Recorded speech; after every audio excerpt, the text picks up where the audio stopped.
नमस्कार, मैं खुशी और आप देख रहे हैं हिंद सागर। आइए नजर डालते हैं आज की बड़ी खबर पर। बेंगलोर में महालक्ष्मी हत्याकांड के 59 टुकड़ों का खुला राज। अपने सुसाइड नोट में बताई 23 दिन की कहानी। 3 सितंबर की वो शाम, कर्नाटक के बेंगलुरु का वायलिकावल इलाका। यहाँ एक फ्लैट पर 29 साल की सेल्सवुमन महालक्ष्मी की बेरहमी से हत्या कर दी गई। किसी को भी इसकी भनक तक नहीं लगी कि यहाँ इतनी खौफनाक वारदात हुई है। सब कुछ यूं ही चलता रहा। तभी युवती की मां मीना राणा अचानक एक दिन उसके घर आ पहुंची। बेटी का फोन कई दिन से बंद था, न कोई अता था न पता। मां के साथ महालक्ष्मी की जुड़वा बहन भी वहां आई। 21 सितंबर को दोनों ने जैसे ही महालक्ष्मी का फ्लैट खोला, उनके होश उड़ गए। कमरे में खून धब्बे, छोटे छोटे मांस के टुकड़े और सामान बिखरा पड़ा था। बदबू इतनी कि वहां खड़ा रह पाना भी मुश्किल हो रहा था। दोनों ने देखा कि खून के धब्बे फ्रिज के पास जाकर खत्म हो रहे हैं। मां फ्रिज के पास गई। उन्होंने जैसे ही फ्रिज का दरवाजा खोला तो बस एक चीख सी निकली। अंदर 30 से 40 टुकड़े इंसानी लाश के थे। नीचे महालक्ष्मी का कटा हुआ सिर था। मां की चीख सुन वहां और भी कई लोग आ पहुंचे। तुरंत पुलिस को इसकी सूचना दी गई। महालक्ष्मी के घर के बाहर मानो भीड़ ही भीड़ एकत्रित हो गई। तभी पुलिस वहां पहुंची। पुलिस खुद उस कमरे में खड़ी नहीं हो पा रही थी, बदबू ही इतनी ज्यादा थी। फोरेंसिक टीम को जांच के लिए बुलाया गया।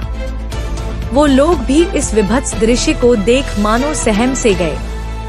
मदद के लिए पोस्टमार्टम हाउस से कुछ लोगों को बुलाया गया। शव के कुल 59 टुकड़े पुलिस को मिले।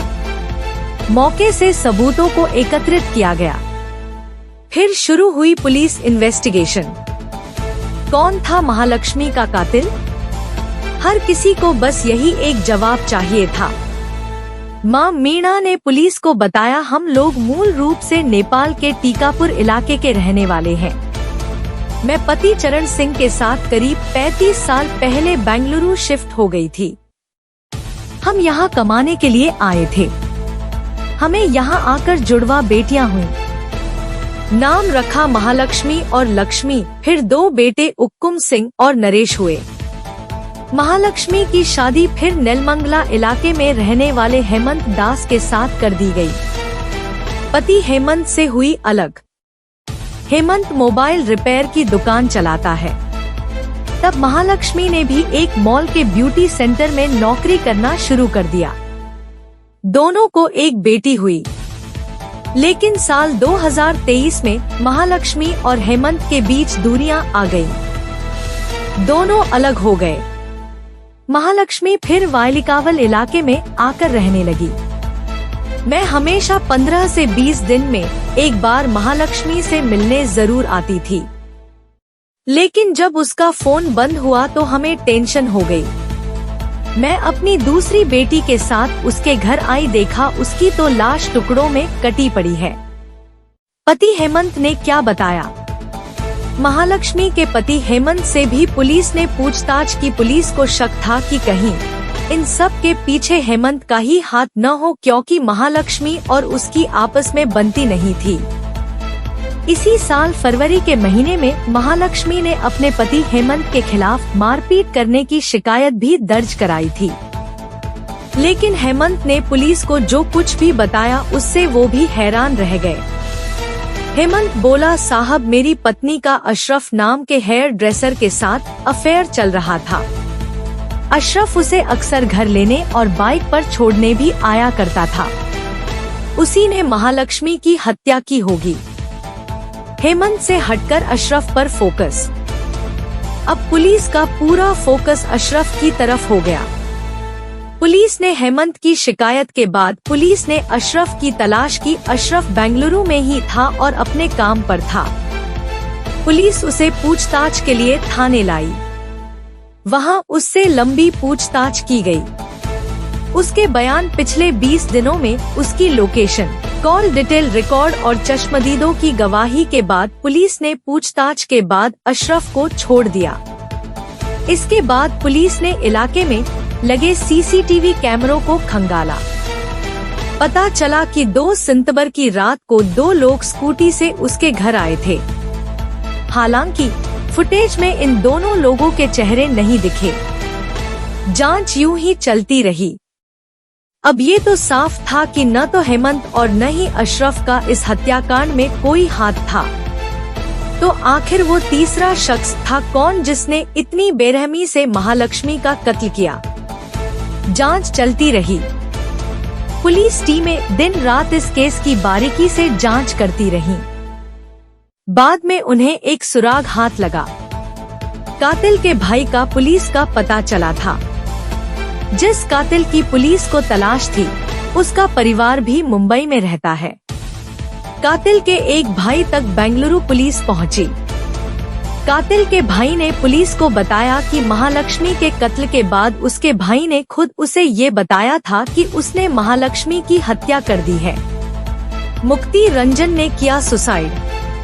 कातिल का नाम था मुक्ति रंजन रॉय। आखिर कौन था मुक्ति रंजन रॉय और क्यों उसने महालक्ष्मी को मार डाला? इस समय मुक्ति कहाँ है? इन सभी सवालों को पुलिस जानना चाह रही थी। केस की इन्वेस्टिगेशन और तेज की गई। पता चला मुक्ति रंजन इस समय ओडिशा में है। पुलिस टीम अलर्ट हो गई।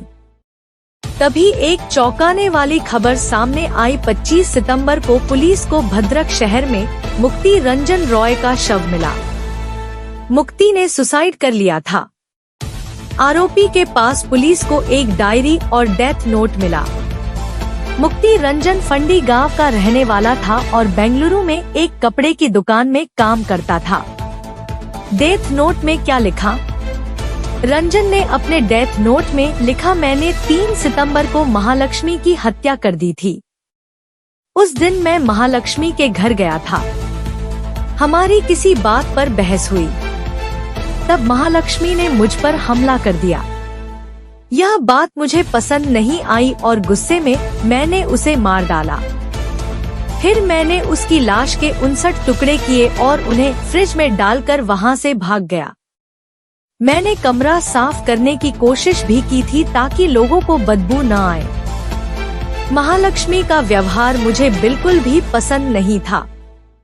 मुझे बाद में हत्या का पछतावा जरूर हुआ, क्योंकि गुस्से में मैंने जो कुछ भी किया वो गलत था। मैं डर गया था इसलिए यहाँ भाग आया। एक दिन पहले आया था घर। ओडिशा के फंडी गांव का रहने वाला मुक्ति रंजन पिछले दिन सुबह यानी 24 सितंबर को ही घर आया था। वह कुछ देर घर पर रुका और रात को स्कूटी बाइक से बाहर चला गया।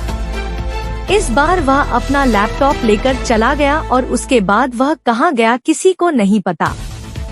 अगले दिन उसका शव कुलेपाड़ा नामक कब्रिस्तान में लटका हुआ मिला। फिलहाल मुक्ति रंजन रॉय की आत्महत्या को लेकर दुशिरी थाने में मामला दर्ज कर लिया गया है। इस तरह बेंगलुरु पुलिस ने महालक्ष्मी हत्याकांड की गुत्थी को सुलझा लिया। तो मैं अब तक के लिए बस इतना ही। फिर होगी आपसे मुलाकात ऐसी एक और बड़ी खबर के साथ। तब तक के लिए नमस्कार और देखते रहिए हिंद सागर।